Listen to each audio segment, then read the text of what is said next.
Yo, what's good? This your boy Black G92 back again after another extended absence because internet was down and such. So it was acting funny, so I wasn't able to do my reactions like I normally would. So that's why I've been gone for so long. And I was in the middle of recording a reaction to a new video that what's his name? Oh yeah, Stevie Knight did for his Night Talk channel about Disney Plus losing 2.2 million subscribers and 7,000 employees. More so laid off 7,000 employees, the company per se. But man, the app Disney Plus lost 2.2 million subscribers. That is a lot, and it's like no surprise as to why, because the recent output of their products have been, you know, so caught up in representation and inclusivity that just backfire in their face. So that's the main reason why so many people left Disney Plus, because they ain't trying to watch all that ham-fisted like social message, like ham-fisted delivery of a societal problem when may have you. Like they want to watch something that's entertaining. You know what I mean? They ain't trying to hear get lectured and all that shit. Now the best example of that is the new episode, the episodes from the reboot slash sequel to the Proud Family, Prouder and Louder. After I've seen some clips of that, like, oh Lord Jesus, I just knew it. I kind of called it. I low key called it that it's gonna be woke as shit because made a post about Proud Family on how they made the first announcement for the show. I was like, oh, it's gonna be woke as shit. And lo and behold, based on the clips I've watched, it's like, especially the one where they had this gay couple and the black dude gave the white dude a book on white fragility. It's like, holy shit, they actually got that in the show. Animators animated this scene. The screenwriters wrote the scene out in order to be animated, and they spent all those hours, and this is the result of it. And of course, you have the scene where, and of course, you got other scene, and of course, you got the whole, what's gonna call it, and of course, you got a scene from episodes speaking on interracial relationships, and man, like Dejanay and the other Penny's other friends were just going in on what I forgot what the white girl name, the redhead with it, not redhead but the ginger. They were going in on it like they were cool and that. I was like, damn, that's how that's how friends do each other. Just because one of their friends is into white girls or some shit. That's like now that that whole scenario that could have been handled a lot better, but based on what I read on Twitter, the execution was fell flat. So I can go all day. I'm gonna save that for another time. So, but anyway, I'm gonna get back to this topic at hand as far as updates on the channel. Now, the channel is still gonna be up and running, and as far as reactions, gonna keep on cranking them out like back to back to back to back. And what else? Just like this, I'm gonna be active, hella active, and the road to 25K subscribers still on the way, up and running. So let people know about this channel. It's gonna be on and popping on this bit in this bitch. I'm gonna have a lot of different content on here. Once I invest into a camera, I might be able to upload footage from different events around Augusta and throughout just different cities in the country that I'm going to. So this gonna be a lot of traveling though. It's gonna be quite a bit of traveling. I got a wedding. I'm heading out to this wedding that my dad is having in September the 30th. Yeah, I mean, yeah, my dad's getting married again, so that's great news. That's great news indeed. I wouldn't expect him to be married again, but hey, life will surprise you. Anyway, that one's another subject as well. I might dedicate an entire live stream on that, and amongst other things, of course, my little sister's graduating from college, and she completed her last.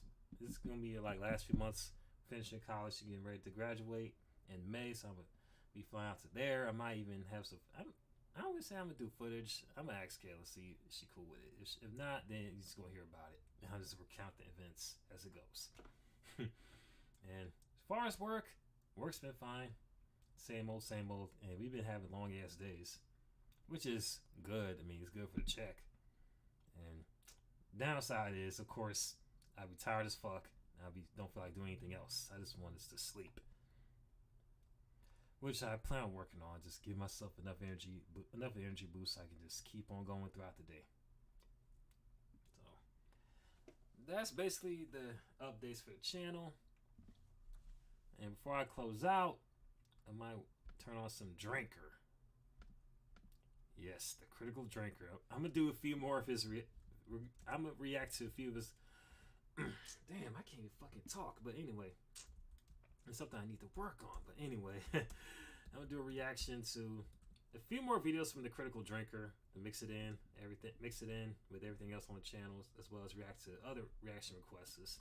And I'm surprised I got 2 people asking me to react to more Critical Drinker videos, which is a good thing though. By the way, I'm glad those that have found my channel by whatever means they had.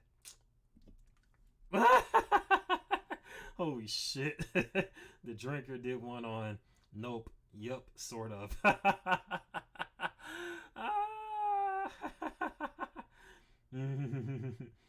anyway, man. But I'm gonna do a few more. Here I go again. But I appreciate those that have suggested doing more of those Critical Drinker videos, and I'm gonna still do the reaction channels. I'm still gonna do reaction channels, not reaction channel. Do more of those reaction requests I've had collected over the years. I'm getting around to them. I ain't forgot about y'all. So right now we're gonna watch this Drinker video on Nope. Yup, sort of. The title make me funny. Well, the title's funny.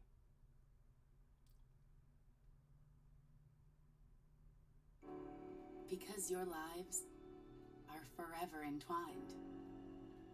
I'm falling in love with you over and over again. Love Entwined, exclusively at K.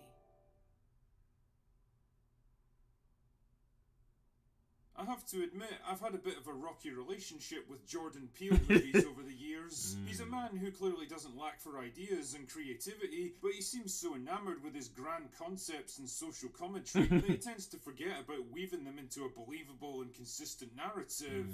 Get Out was a decent horror movie with an inventive premise that explored contemporary political issues in an entertaining way. On the other hand, Us was a visually striking film with excellent performances, let down by a muddled and meandering script that didn't make a lick of sense if you applied logic to it, and seemed to be reaching for big ideas. Hold on, let me go ahead and rewind it though.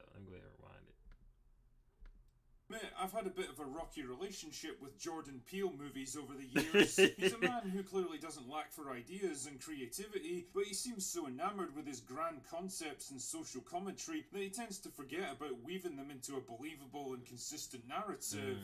Get Out was a decent horror movie with an before you say anything else, I'd like to add on to we just mentioned about how Jordan Peele gets so caught up in his ideas, he forgets to kind of make them coherent and sensible stories, whatever, or narratives, what may have you.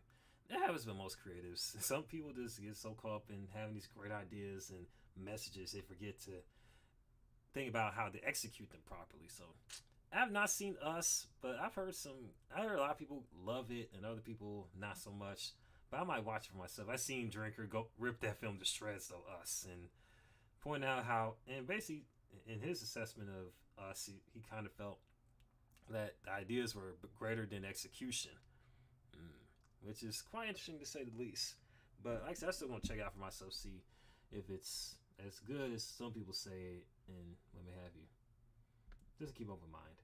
But yeah, I agree. Get Out was definitely a decent horror film, and you know it executed its ideas of contemporary racism and such like that in an entertaining way. So, hey, Jordan Peele hit the mark with that first movie, though. Definitely. Premise that explored contemporary political issues in an entertaining way. On the other hand, Us was a visually striking film with excellent performances, let down by a muddled and meandering script that didn't make a lick of sense if you applied logic to it, and seemed to be reaching for big ideas about American society without really knowing how to get them across properly. So I wasn't exactly thrilled about watching Nope, the third movie in his horror trilogy, when it came out last year. I mean, I did my best to avoid reviews at the time, and now that I finally have seen it, I found myself genuinely torn on this one. On the one hand, Nope is an ambitious and often inventive movie with fun and interesting characters that manages to do the unexpected and delivers some individually striking and haunting moments, but on the other, the plot has only a tenuous grasp of reality, and its ideas and themes are the most muddled and nebulous of all of his movies. The film stars Daniel Kaluuya and Keke Palmer as brother and sister OJ and M. Haywood, a pair of horse trainers supplying animals for the movie industry. The siblings run the family business now after their father was mysteriously killed on his ranch when small objects suddenly started raining down from the sky. Keep that one in mind because it's going to be important later. Anyway, the two of them are basically polar opposites in terms of personality. M is upbeat, extroverted and charismatic, while OJ is sullen, quiet and troubled. A mishap on the set of their latest movie causes them to lose their lucrative contract, forcing them to sell some of their animals to a nearby fairground just to keep the business running. And if that wasn't bad enough, the ranch comes under attack one night by an unseen predator that steals some of their horses, consumes them and then drops the remains on the ground all around the farm. Kind of like what happened to their father. OJ's convinced that it's an alien spaceship of some kind, and the two of them set out to gather video evidence of it, which they plan to sell to the news media for massive profits. Nice plan.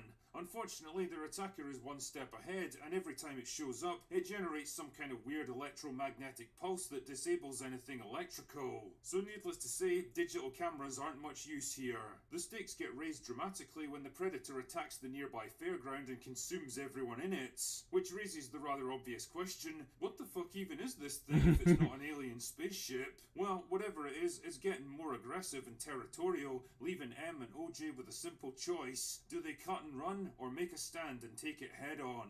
Like I said earlier, Jordan Peele movies are very much focused on their themes and ideas, sometimes at the expense of logic and consistency. Get Out was all about discrimination and racism, Us was focused more on the class and wealth divide in American society, while Nope is, well, a bit more open to interpretation. Yeah. If I was going to be generous, I'd say that it's a... Yeah, that's how that's how I felt after leaving the theater, watching Nope with some friends of mine and such, and her family. So we was like, well, also their family.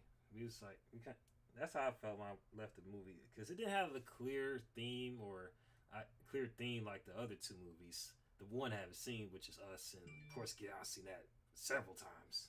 Oh shit. Never mind. I thought someone replied to me in the comment section in my Twitter or some shit, but nah. It was a notification from someone I follow on Twitter. But anyway, back on the topic of this video. Yeah, that's how I felt too. It didn't really have that clear of a theme, but it has some, it kind of hints at it a little bit here and there. I kept on thinking about it too after a while.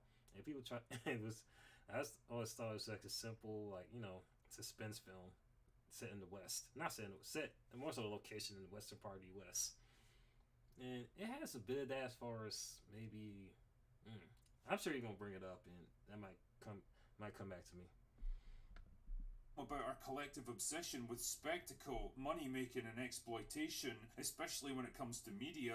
The more news of the attacks begin to spread, the more people show up hoping to get something out of it, whether it's tabloid news reporters eager for a scoop, or famous cinematographers chasing the perfect shots at any cost, or even OJ and M themselves looking to capture proof of aliens to make them rich. Everyone's out for themselves, willing to take insane risks for the chance at fame and success, usually to their costs. But there's also an interesting subtext here about the exploitation of animals and the arrogant human belief that they can be bent to our will. The main narrative... Yeah, that's what I felt. That's what I kind of picked up as well.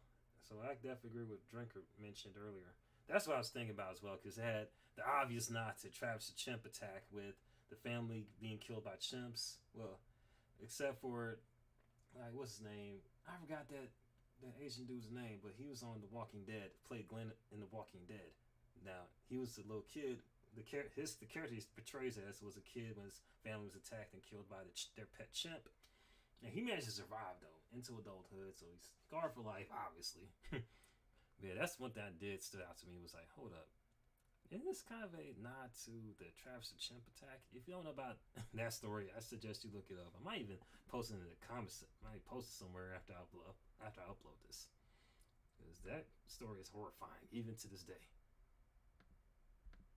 intercut with flashbacks to a kids' TV show in the 1990s where a trained chimpanzee went nuts and killed several cast members. It's a haunting scene that's both horrific and weirdly tragic, a frightened and confused animal pushed beyond its limits by people who don't understand or care about it. And yet, the lone survivor of the incident also ends up exploiting the tragedy as a kind of cheap carnival sideshow, charging people to visit his own personal museum to the event. He even believes he can tame and control the creature in Nope, luring it in with animal sacrifices in the hopes of turning it into a tourist attraction. So basically what I'm saying here is that thematically there's quite a lot going on in Nope if you care to look beneath the surface. Shit man, it's got more going on than about 90% of the sludge coming out today, so props for that. The only problem though is that that part is true. They definitely had a lot going for it.